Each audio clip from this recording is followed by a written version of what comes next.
Imagina estar dentro de un avión en plena noche.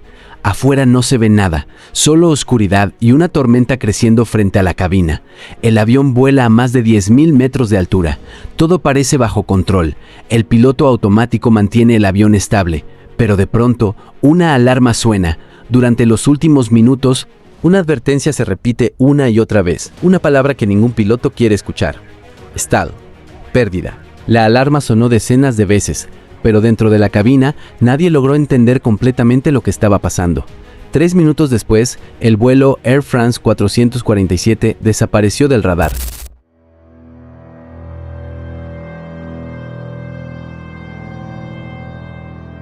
El 31 de mayo de 2009, el vuelo Air France 447 despegó desde Río de Janeiro con destino a París. Era un vuelo largo, un vuelo transatlántico, una ruta que cruzaba una inmensidad de agua, noche y nubes. A bordo viajaban 228 personas entre pasajeros y tripulación.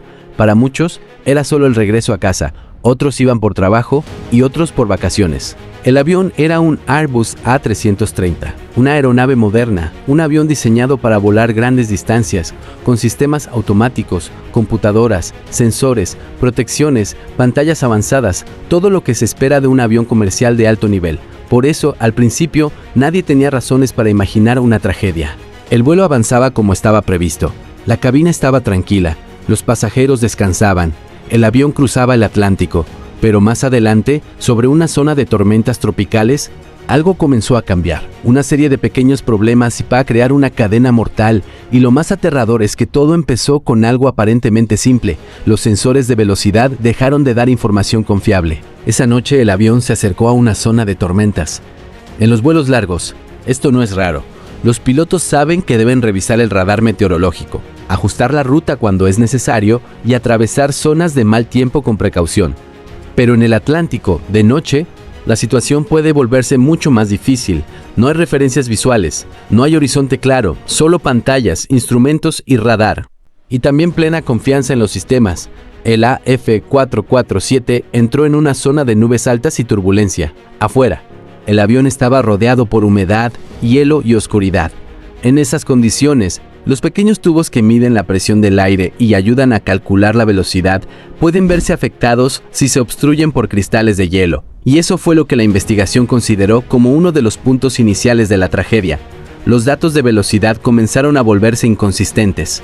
Para un avión moderno, la velocidad no es solo un número, es información vital. Sin una velocidad confiable, el piloto automático pierde una parte fundamental de su capacidad para mantener el vuelo. Y entonces ocurrió lo primero que cambió todo. El piloto automático se desconectó. Desde ese segundo, la máquina dejó de volar sola. Ahora el avión estaba en manos humanas, pero los pilotos no estaban recibiendo una imagen clara de lo que realmente pasaba. Cuando el piloto automático se desconectó, la cabina cambió por completo. En un segundo, lo que era rutina se volvió emergencia. Las alarmas comenzaron, las pantallas mostraron mensajes, los pilotos tuvieron que tomar el control manual del avión en plena noche, dentro de una tormenta, a gran altitud y con datos de velocidad poco confiables. Ese es un escenario extremadamente difícil, porque un avión a gran altura no se comporta igual que un avión cerca del suelo. Hay menos margen, menos espacio para errores, menos aire, menos tolerancia. El avión puede estar volando rápido, pero también cerca de sus límites. Y si el piloto no sabe con precisión la velocidad, todo se vuelve confuso. En ese momento, uno de los copilotos tomó los controles. El avión empezó a subir, la nariz se elevó, pero subir en esas condiciones no era lo que necesitaba, porque cuando un avión sube demasiado y pierde velocidad, puede entrar en pérdida. Y una pérdida no significa que los motores se apaguen, significa que las alas ya no generan suficiente sustentación. El avión deja de agarrarse al aire. El avión no parecía caer como una piedra al principio, parecía estar luchando contra algo invisible, y en la cabina, la confusión crecía. Una de las partes más inquietantes del caso es que la alarma de pérdida sonó muchas veces, una y otra vez. Pero los pilotos no actuaron como si realmente creyeran que el avión estaba en pérdida, y esa es la pregunta que hace este caso tan aterrador. ¿Cómo puede sonar una alarma tantas veces y aún así no ser comprendida? La respuesta no es simple. No se trata de decir que los pilotos no sabían volar. No se trata de una sola persona. Se trata de una situación donde la información estaba fragmentada, los instrumentos no eran claros, el piloto automático se había desconectado, las protecciones normales del avión habían cambiado, El avión estaba en una condición rara. La noche impedía ver el horizonte, la tormenta aumentaba la presión y dentro de la cabina, cada alarma competía con otra. Cuando demasiadas señales aparecen al mismo tiempo, el cerebro humano puede bloquearse. No porque sea débil, sino porque está intentando decidir qué dato creer. Esa duda fue mortal, porque mientras los pilotos intentaban entender el problema, el avión seguía perdiendo energía. Durante gran parte de la emergencia, el avión mantuvo una actitud de nariz arriba. Era como si la tripulación estuviera intentando subir mientras el avión en realidad estaba cayendo. Esa contradicción es lo más escalofriante. Los motores seguían funcionando, el avión seguía respondiendo.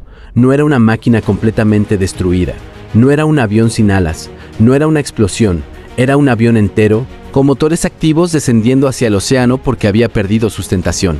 Dentro de la cabina, los pilotos intentaban comprender. Uno pensaba en velocidad, otro pensaba en altitud, otro regresó a la cabina cuando la situación ya era crítica, pero el tiempo se estaba acabando. Cada segundo el avión descendía. Cada segundo el Atlántico estaba más cerca. Cada segundo la alarma gritaba lo mismo. Pérdida, pérdida. Y aún así, nadie logró reconstruir el cuadro completo a tiempo. Una de las ideas más fuertes de esta historia es esa sensación de desconcierto dentro de la cabina. No era silencio, no era calma, era confusión. Los pilotos sabían que algo grave estaba ocurriendo, sabían que el avión no estaba normal, sabían que estaban perdiendo altitud, pero no lograban entender por qué no podían estabilizarlo. El avión no estaba haciendo lo que esperaban. Las pantallas no les daban una respuesta sencilla.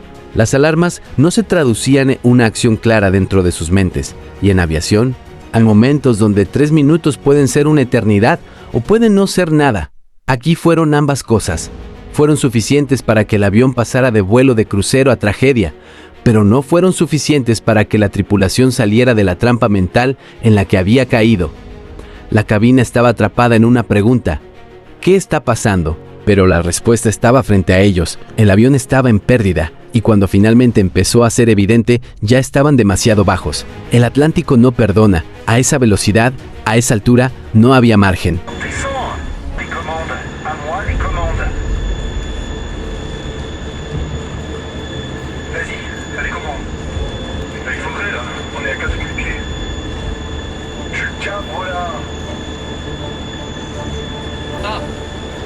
Pull up.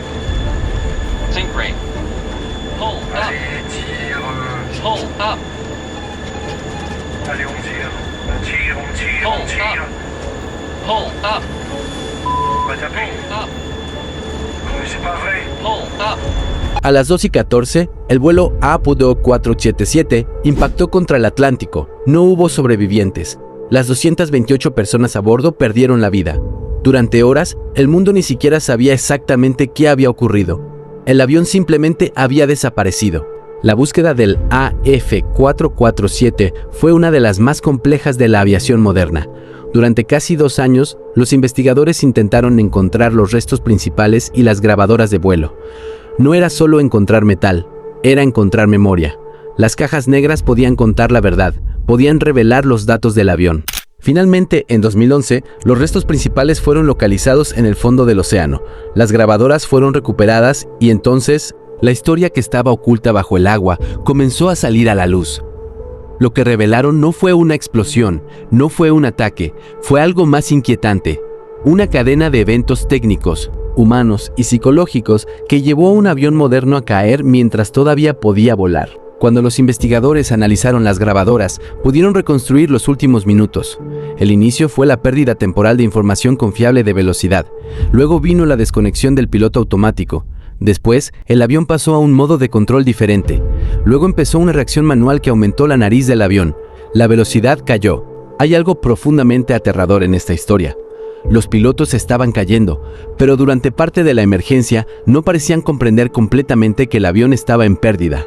En una pérdida, los motores pueden rugir, la nariz puede estar alta, el avión puede parecer que intenta subir, pero en realidad está descendiendo, y eso rompe el instinto. Una historia que cambió la forma en que muchos entienden la aviación moderna. Porque a veces la última evidencia no está en una fotografía, no está en un testigo. A veces está en una grabadora, enterrada en el fondo del océano, esperando años para contar lo que ocurrió en los últimos minutos. Y ahora dime, ¿qué fue lo más impactante para ti? ¿Que la alarma sonara tantas veces? ¿Que el avión siguiera entero hasta el impacto? ¿O que los pilotos nunca lograran entender a tiempo que estaban en pérdida? Déjalo en los comentarios y suscríbete a La Última Evidencia porque aquí contamos historias reales que parecen imposibles, pero ocurrieron de verdad.